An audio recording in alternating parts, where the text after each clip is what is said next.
السلام علیکم ناظرین، دس از سرفراز کرنی فرام پیغام حق۔ آج ہمیں زبیر شبیر صاحب جوائن کریں گے پاکستان سے۔ انہوں نے قرآن میں کافی ریسرچ کی ہے اور ان کو کافی عربک لینگویج میں بھی کمان ہے۔ ہم ان سے ڈسکس کریں گے قرآن میں جو کانسیپٹس ہیں ایکوالٹی کے، تو اس کے بارے میں ہم ڈفرینٹ کانسیپٹ ہم سے ڈسکس کریں گے۔ چلیں ہم انوائٹ کرتے ہیں ان کو۔ السلام علیکم زبیر شبیر صاحب۔ میں چاہوں گا کہ آپ کچھ لوگ آپ کو نہیں جانتے، اور میں چاہوں گا کہ آپ تھوڑا سا اپنا بتائیں کہ آپ نے عربی ماشاءاللہ آپ بول لیتے ہیں، اور کیسے آپ نے اتنا سیکھا، اور کس کس انوائرمنٹ میں آپ رہے، اور کس طرح آپ نے اتنا ماشاءاللہ آپ اچھی عربی بولتے ہیں، اس کا تھوڑا بتائیں۔ میں شارٹلی اپنا تھوڑا سا تعارف جو ہے وہ سرفراز کر دیتا ہوں کہ مجھے 23 سال ہو گئے ہیں قرآن کے ساتھ کام کرتے ہوئے، قرآن پر کام کرتے ہوئے، اور میری بیسیکلی جو فیلڈ ہے وہ ہے لسان القرآن۔ تو شروع میں جب میں 97 میں جب میں سعودیہ گیا تھا تو مجھے کریز تھا کہ اللہ کرے کہ میں ایک عام پاکستانی کے دل میں جس طرح ایک حسرت ہوتی ہے کہ اللہ کرے کہ میرے سامنے کوئی قرآن پڑھے اور قرآن مجھے سمجھ آئے، یہ ایک کریز تھا کہ کاش کوئی ایسا دن آئے کہ قرآن پڑھا جائے اور مجھے سمجھ آ رہا ہو کہ اللہ تعالیٰ کیا فرما رہے۔ تو یہ ایک دل میں وہ تھا۔ تو میں نے وہاں پہ جا کے باقاعدہ الجالیات جو ہے وہاں کی، جنہیں آپ دعویٰ والارشاد کہتے ہیں، ان کے مکتب ہیں، چھوٹے چھوٹے مکتب ہیں اسلامک سعودیہ کے اندر، وہ اس کو جوائن کیا۔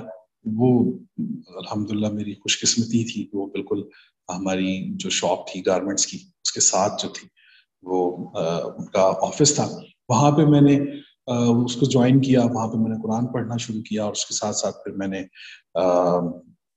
دیگر کتابوں کو پڑھنا شروع کیا، اور یہ سب کچھ سو آن میں کرتا رہا۔ لیکن ایک وہ کنفیوژن جو تھی نا دل میں، وہ بڑی جو ہے وہ چپتی تھی کہ یار میں کنفیوز ہوں، کہیں نہ کچھ مسنگ ہے، میں مطمئن نہیں ہو رہا، میں خود اپنی باتوں سے مطمئن نہیں ہو رہا۔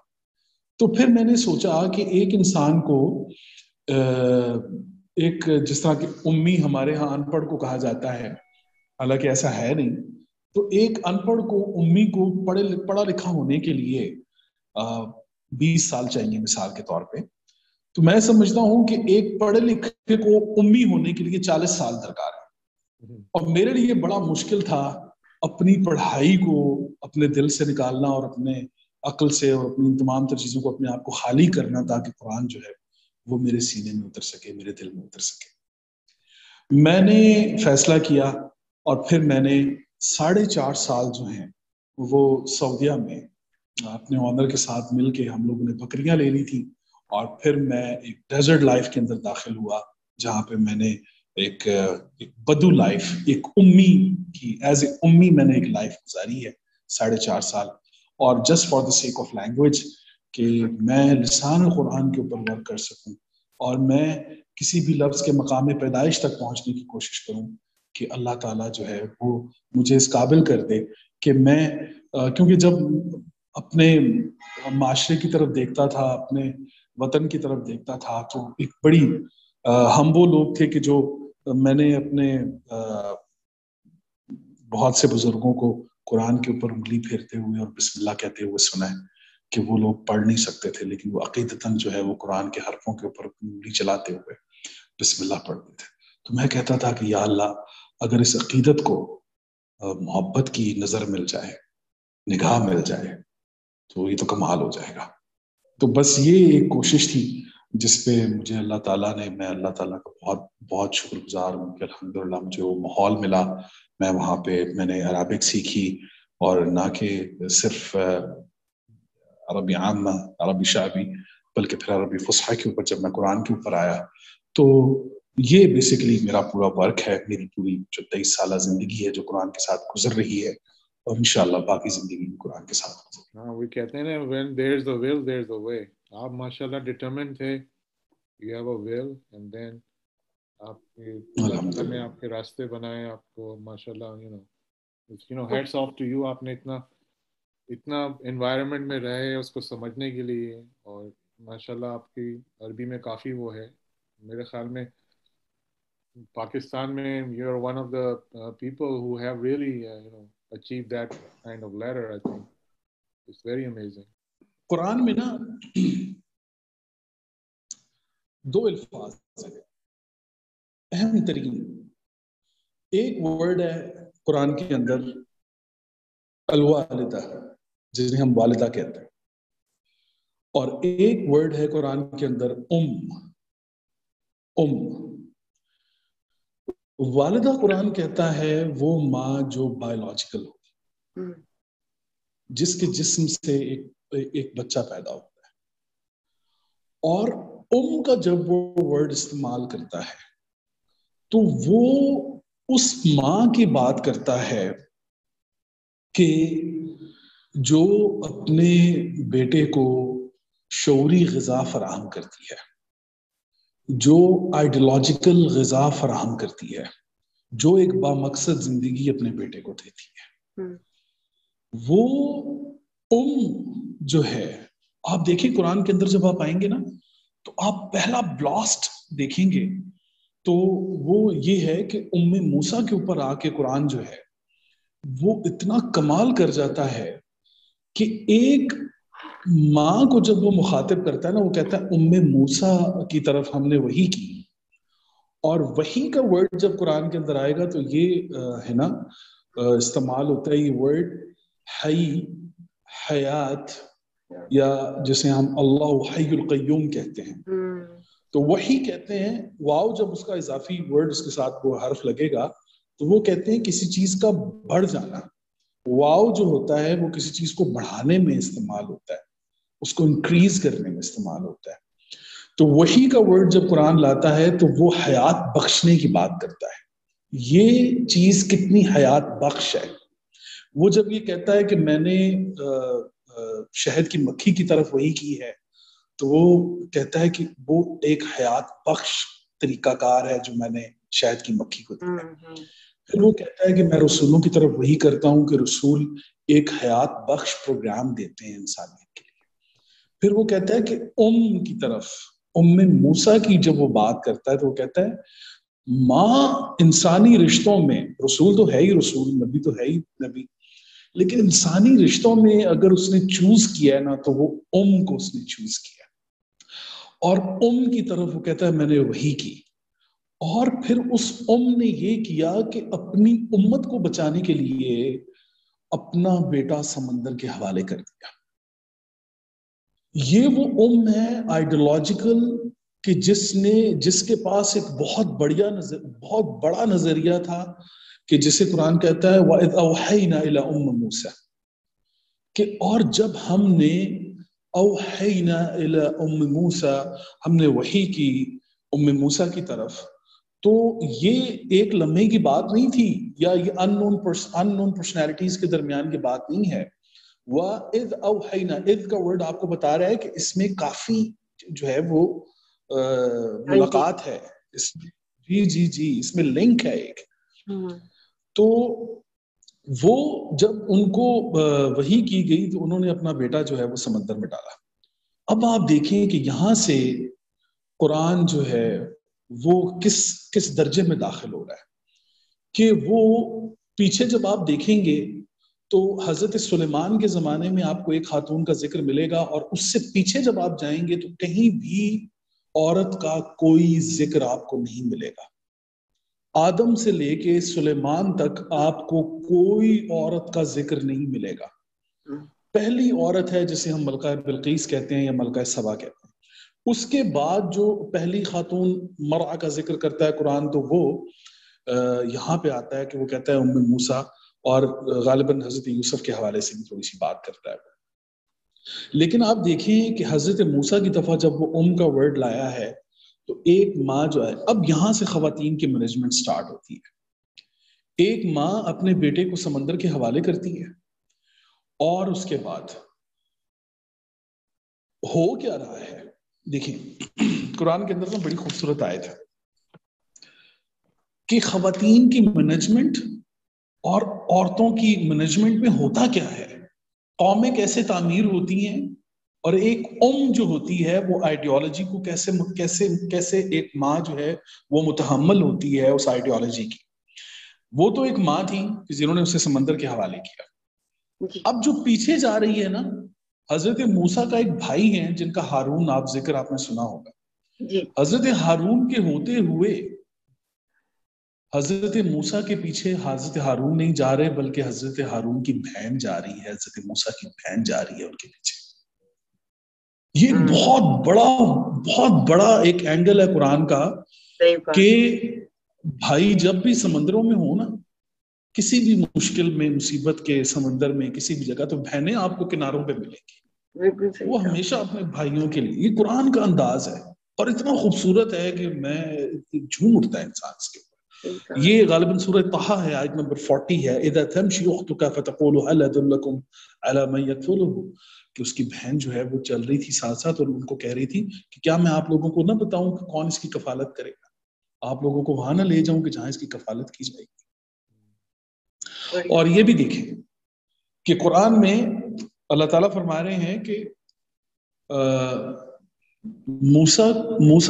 موسیٰ کی ماں نے دودھ پلا کر سمندر کے حوالے کیا ہے، کیونکہ وہ آئیڈیالوجی جو بایولوجیکل بھی ان کو ملی ہے، تاکہ وہ اپنے دودھ سے واقف ہو اور وہ کسی اور ماں کے دودھ کو جو ہے وہ منہ نہ لگائے، وہ پیے نہ. بہت بڑا پوائنٹ ہے اس چیزوں میں، ان چیزوں میں بہت بڑی. پھر آپ دیکھیں کہ وہاں پہ وہ فرعون کی بیوی کا ان کو پک کرنا، ان کو اٹھانا، تو یہ 3 خواتین کی مینجمنٹ کے اندر موسیٰ جو ہے وہ دیکھیں آپ کہ اللہ تعالیٰ کیا کمال کر رہے ہیں. اس کے بعد حضرت عیسیٰ کی طرف اللہ تعالیٰ آتے ہیں تو عیسیٰ کی نانی the first women rights کے اوپر بات کرنے والی ورڈز دیکھیں آپ قرآن کے اندر. وہ کہتی ہیں فَتَقَبَّلَ مِنِّي مُحَرَّرًا رَبِّ أَنِّي نَظَرْتُ لَكَ مَا فِي بَطْنِي، کہ اے میرے رب میں آپ کی نظر کرتی ہوں جو میرے بطن میں ہے. اب بطن جو ہے وہ ہم کہیں گے صرف پیٹ، حالانکہ وہ پیٹ نہیں ہوتا. جو ہوتی ہے نا اس کا باطن ہوتا ہے، ہر چیز کا ایک باطن ہوتا ہے. وہاں پہ قرآن نے ورڈ استعمال کیا ہے ما فی بطنی. ایک تو یہ میرا پیٹ ہے کہ جس میں وہ ہے، ایک میرا باطن ہے کہ جس کے اندر ایک آئیڈیالوجی ہے، اور اگلا ورڈ اس کو بتا رہا ہے، اس کو ڈسکرائب کر رہا ہے، اور وہ کہہ رہا ہے کہ فَتَقَبَّلَ مِنِّي مُحَرَّرًا. محرر یہاں عیسیٰ علیہ السلام سے پہلے تک محرر صرف مرد کو سمجھا جاتا تھا. حریت پسندی صرف مرد کے پاس تھی. حریت، آزادی کا سارا تصور پدری قوانین کے اندر تھا، فادر لاز کے اوپر آپ دیکھیں. اور پھر عیسائیت کے اندر آپ کو یہ فادر جو نظر آ رہے ہیں، یہاں سے آپ کو پتہ چلے گا کہ ایک مردانہ معاملات کے اوپر قرآن نے کہاں آ کے سٹاپ لگایا ہے. اور وہاں پہ ان کی والدہ کہہ رہی ہیں وَتَقَبَّلَ مِنِّي مُحَرَّرًا، کہ آپ اسے میری طرف سے قبول کریں ایک حریت کے ساتھ. محررًا، حریت کہتے ہیں آزادی کو. اور اب آ گئی ہے جی بیٹی حضرت مریم، انی وضعتها انثى. اب آپ سوچیں ایک آئیڈیالوجیکل ماں اور پھر اس آئیڈیالوجیکل ماں کی ایک بیٹی، اور کیا تربیت ہوئی ہے اس کی، کیا کمال اعجاز ہوا ہے اس کے اوپر کہ وہ تنہا اس پورے زمانے کے اگینسٹ آ کے کھڑی ہو جاتی ہے. یہاں پہ 2 خواتین ہیں، اور یہ دونوں خواتین حضرت عیسیٰ علیہ السلام کی تربیت کے اندر ان کا بہت بڑا کردار ہے. موسیٰ کی طرف 3 خواتین تھیں، عیسیٰ علیہ السلام کی طرف 2 ہو گئی. اب جب آپ حضرت محمد صلی اللہ علیہ وسلم کی طرف آئیں گے تو آپ دیکھیں گے کہ حضرت ابو مطلب کا تو ایک کردار آپ کو نظر آ رہا ہے، لیکن آپ دیکھیں کہ حضرت آمنہ کے بعد سلیکشن ہوتی ہے، چاہے وہ تاریخ میں ہی ہوتی ہے، لیکن وہ حضرت حلیمہ کی سلیکشن ہوتی ہے، اور یہاں پہ پھر 2 خواتین آ جاتی ہیں. یہاں سے آپ کو پتا چلے گا کہ 3 بڑے ادیان جو ہیں، 3 بڑے ادیان جو ہیں یہ خواتین کی مینجمنٹ ہے. یہ خواتین کی مینجمنٹ ہے، یہ ماؤں کی ہے، یہ امہات کی بات کر رہا ہے قرآن امہات جو ہوتی ہیں وہ جب انہوں نے کہا کہ الرجال قوامون علی النساء تو کند ذہن لوگوں نے یہ کہا کہ مرد کو جو ہے نا جی وہ عورتوں کے اوپر بڑا درجہ حاصل ہے جی، بڑی فضیلت حاصل ہے ان کے کو. حالانکہ قرآن نے یہ کہا کہ الرجال قوامون علی النساء کہ مرد عورت کی تقویم، اس مرد کی تقویم جو ہے اس کی بنیاد عورت ہے. یہ بتاؤ الرجال قوامون علی النساء، قوام کہتے ہیں کھڑا ہونے کو، یہ تو کوئی بتاتا ہی نہیں. یہ سارے ورڈز جو ہیں یہ اس کے اندر ہیں. آپ دیکھیں الرجال قوامون علی النساء، الرجال یہ عام مردوں کو نہیں کہتے، یہ وہ ان مردوں کو کہتے ہیں وہ جنہیں اقبال کہتا ہے کہ یہ غازی یہ تیرے پراسرار بندے جنہیں تو نے بخشا ہے ذوق خدائی، یہ وہ رجال ہیں. وہ قرآن کہتا ہے کہ ہاں الرجال قوامون علی النساء، وہ کہتا ہے کہ مرد کی ساری تقویم کی بنیاد جو ہے وہ عورت ہے. یہ تو زبردست بات ہے اس کے اندر چھپی ہوئی. پھر آپ دیکھیں اور آگے بڑھیں تو آپ کو پتہ یہ 3 ادیان جو ہیں یہ عورتوں کی مینجمنٹ کے اندر آتے ہیں. 3 ادیان عورتوں کی مینجمنٹ کے اندر آتے ہیں. اور پھر آپ دیکھیں اب ہوا کیا ہمارے معاشرے میں، اس بیچاری کو پتہ ہی نہیں ہے کہ میری پرسنالٹی کیا ہے، میں کیا ہوں، میں کیا کر سکتی ہوں. وہ والدہ بن گئی بیچاری اور اسے بایولوجیکل بچے پیدا کرنا تو اس کو پتا ہے کہ بایولوجیکل میں ایک ماں ہوں اور بایولوجیکل یہ مجھ سے پیدا ہوں، لیکن وہ امہات کے درجے کو کیوں نہیں جان پائی. وہ یہ کیوں نہیں جان پائی، اسے کیوں نہیں بتایا گیا کہ تم ایک والدہ تو ہو لیکن اس کے ساتھ ساتھ تم ایک ام ہو، اور تم وہ ام ہو کہ جس نے امت کی بنیاد رکھنی ہے.